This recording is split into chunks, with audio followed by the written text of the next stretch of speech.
Hello everyone and welcome back to the channel. आज की video में हम अपना chapter 6 changes around us continue करेंगे।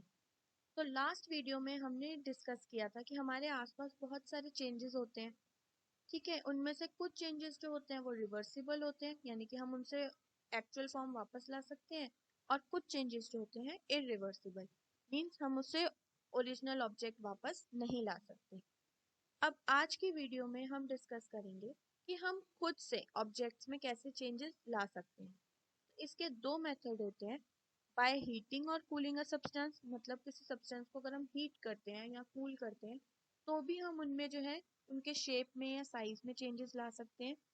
और by mixing with some other material, अगर हम डिफरेंट मटेरियल को मिक्स करते हैं तो भी कई बार प्रोडक्ट जो है वो ओरिजिनल फॉर्म से चेंज मिलता है। अब हम इन्हीं को ही डिटेल में पढ़ेंगे कि हम कैसे खुद से जो है चेंजेस ला सकते हैं ऑब्जेक्ट्स में। First will study about the method by heating और कूलिंग अ सब्सटेंस। जो मेटल्स होते हैं लाइक आयरन, कॉपर, गोल्ड, ये सब क्या है, मेटल्स की कैटेगरी में आते हैं। ये जो मेटल्स होते हैं इनको अगर हम हीट करते हैं, गर्म करते हैं, तो ये थोड़े एक्सपैंड हो जाते हैं, फैल जाते हैं। ठीक है, और इन्हीं को अगर हम कूल कर दें तो ये कॉन्ट्रैक्ट हो जाते हैं, थोड़ा सा इनका साइज जो है वो कंप्रेस हो जाता है। अब यही प्रॉपर्टी का हम यूज अपनी डेली लाइफ में भी करते हैं। कैसे करते हैं इसके एग्जांपल्स देखते हैं। तो आपने ये सब टूल्स या वेपन्स देखे होंगे।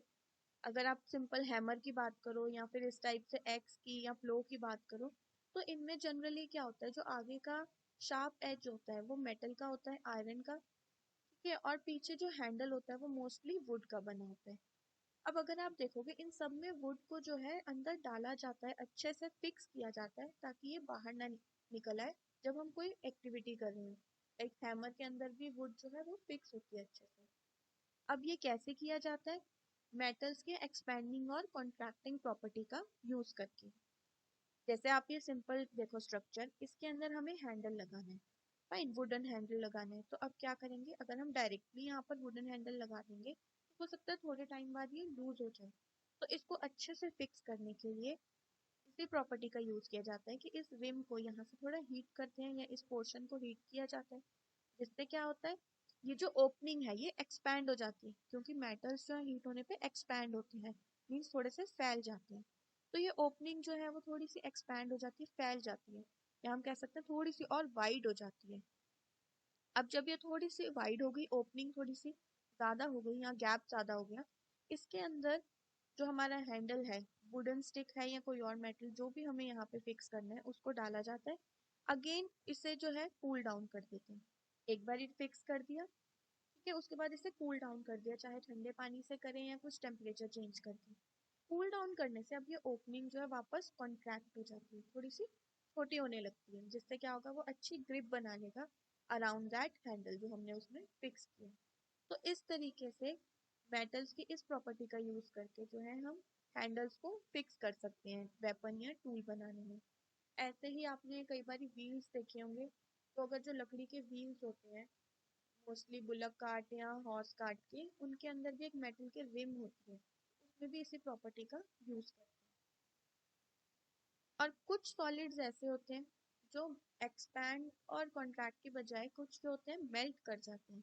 ठीक है, उनका मेल्टिंग पॉइंट इतना लो होता है कि वो इजीली हीट देने पर जो है मेल्ट हो जाते हैं।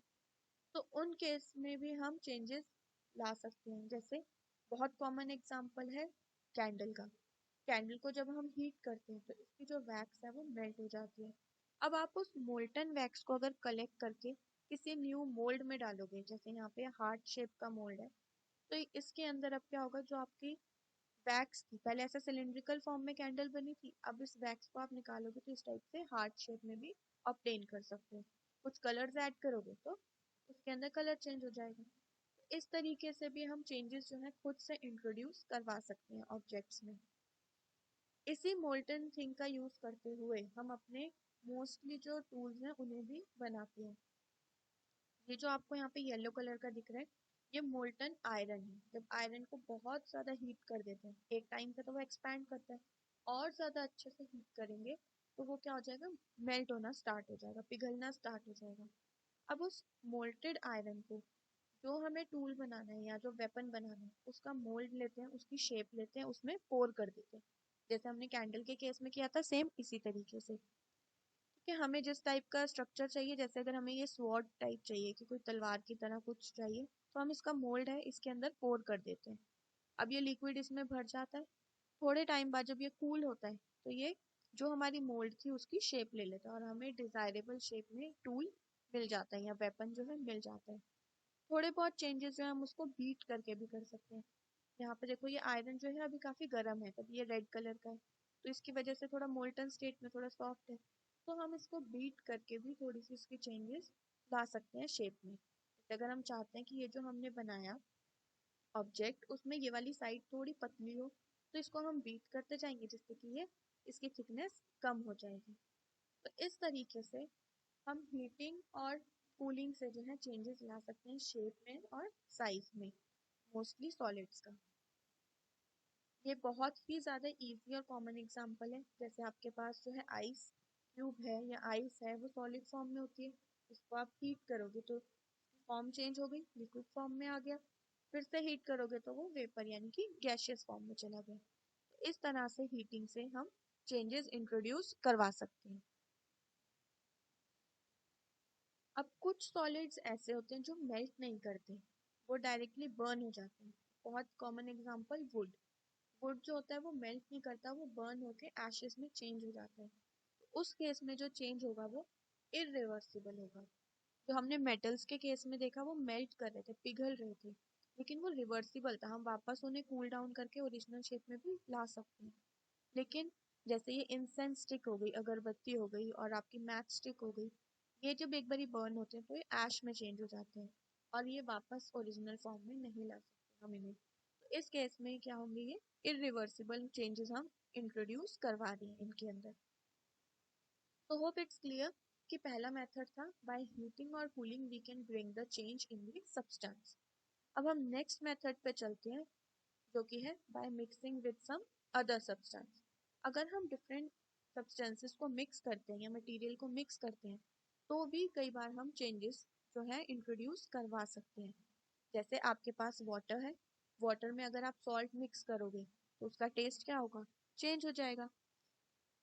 Yes it is a reversible change, हम इसे रिवर्स भी कर सकते हैं, लेकिन ओरिजिनल फॉर्म से तो हमने इसे चेंज कर दिया, टेस्ट में चेंज कर दिया। फिर हम इवेपोरेशन कंडेंसेशन प्रोसेस से वापस जो है इन्हें ऑब्टेन भी कर सकते हैं। तो ये एग्जांपल है रिवर्सिबल चेंज का, लेकिन आया कहाँ से, by mixing with some other substance.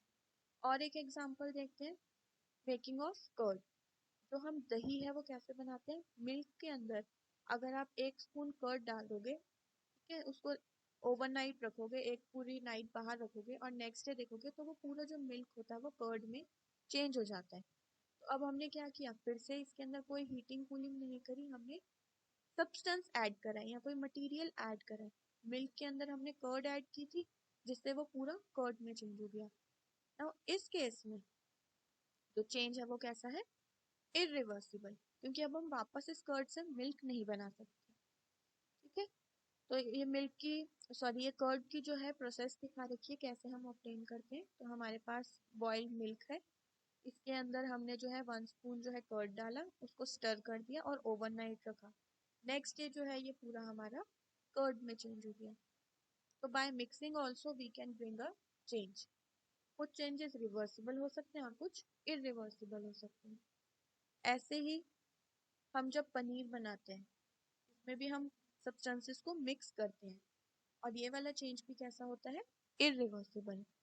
तो पनीर या कॉटेज चीज के लिए भी हम यही करते हैं, मिल्क को बॉईल करके उसमें कुछ सिट्रस फूड डालते हैं, चाहे लेमन हो गया या विनेगर हो गया, ठीक है, जो खट्टी चीज होती है इन्हें पुट करते हैं, जिससे क्या होता है, जो हमारा पनीर है वो ऊपर ऊपर आ जाता है और उसमें से कंपोनेंट सेपरेट आउट हो जाते हैं मिल्क में से। फिर हम इन्हें फिल्टर करते हैं और शेप देकर, जैसे हमें शेप चाहिए उस शेप में कट करके हम कॉटेज चीज या पनीर को ऑब्टेन कर लेते हैं। तो ये एग्जाम्पल्स थे उन चेंजेस के जो हमें मिक्सिंग के थ्रू मिलते हैं, ठीक है, जब हम सब्सटेंसेस को या मटेरियल्स को मिक्स करते हैं। तो with this we come to an end of our chapter changes around us. तो इस चैप्टर में हमने पढ़ा कि हमारे आसपास कैसे चेंजेस होते हैं। ठीक है, कुछ चेंजेस रिवर्सिबल होते हैं और कुछ इरिवर्सिबल होते हैं। इस इसके अलावा हमने देखा हम कैसे जो है अलग अलग सब्सटेंसेस में या ऑब्जेक्ट्स में चेंजेस इंट्रोड्यूस करवा सकते हैं, ईदर बाय हीटिंग और cooling them or by mixing with some other substance. So we'll meet in the next video with keywords and back exercise of this chapter.